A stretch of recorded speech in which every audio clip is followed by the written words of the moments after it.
I want to show you today how you can can chickpeas, and it's really simple. It's basically just 3 easy steps. So why would you bother canning your own chickpeas when you can go to the store, grab a can off the shelf and open a can and voila, you have your chickpeas. I've been trying in the last couple years, trying to move away from buying things in cans and anything that I would purchase in cans to try to do myself. I think I may have gone a little overboard with the quantity of chickpeas I have here today, but you know what? The more the merrier. I know lots of people who I can give some away to who will be more than happy to have chickpeas. Chickpeas has a lot of uses for them. If you don't know, you can make some hummus out of them. You can put them in soups and salads. It contains iron, protein, fiber.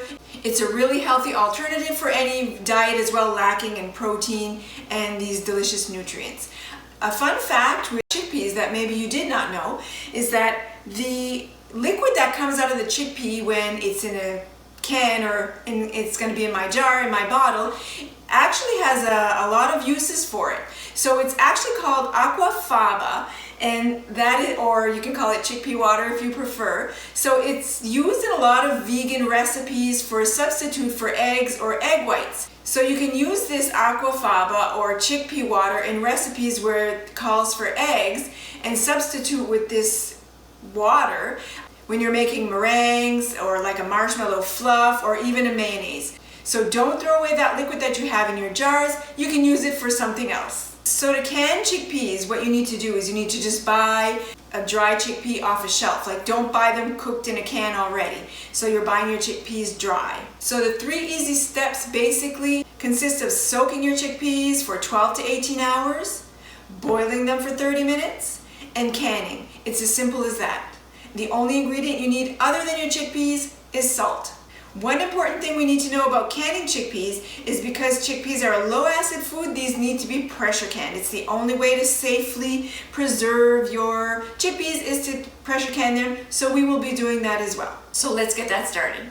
So the chickpeas have boiled for 30 minutes and now they're ready to put in the jars. I still have a couple pots more over there once I get through these.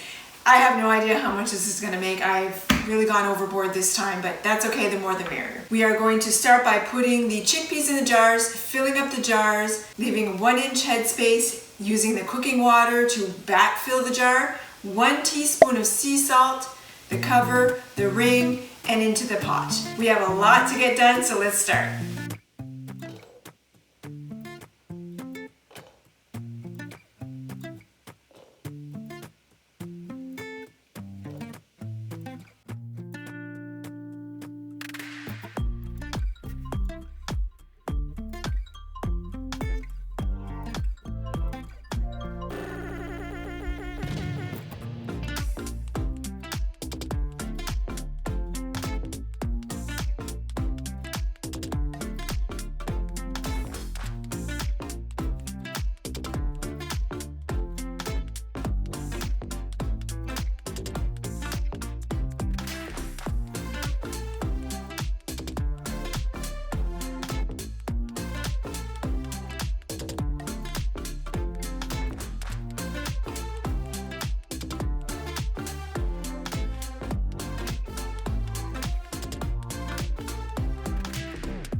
My canner is completely full, 18 jars, and I have at least another full canner to go. I don't know what I was thinking, but there's going to be lots of chickpeas for a while, and there's nothing wrong with that.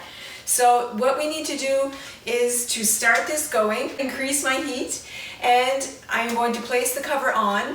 I need to bring this to a boil, vent my pot for 10 minutes, bring it to pressure, and this needs to process for 75 minutes once it gets to 11 pounds of pressure, because that's the altitude I am living in. If you don't know your altitude, please check that out. I'm doing this really quickly. I'm not going through all the steps of venting or whatnot. If you're unfamiliar with pressure canning, I really do suggest that either you read the manual that came with your pressure canner, because everything is different, or I do have a video that's much more detailed, step by step, on how to do the pressure canning. So I am going to get that started right away.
I have ended up with at least 18 jars of chickpeas, and I say at least 18 because I have a lot more to go through. I might end up with 2 full batches, we'll see.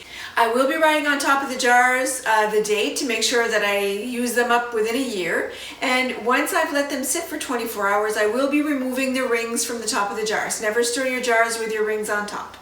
So I do hope that you've enjoyed this content. If you did, give it a big thumbs up, and be sure to check out my other videos that I have on all kinds of subjects like this and others.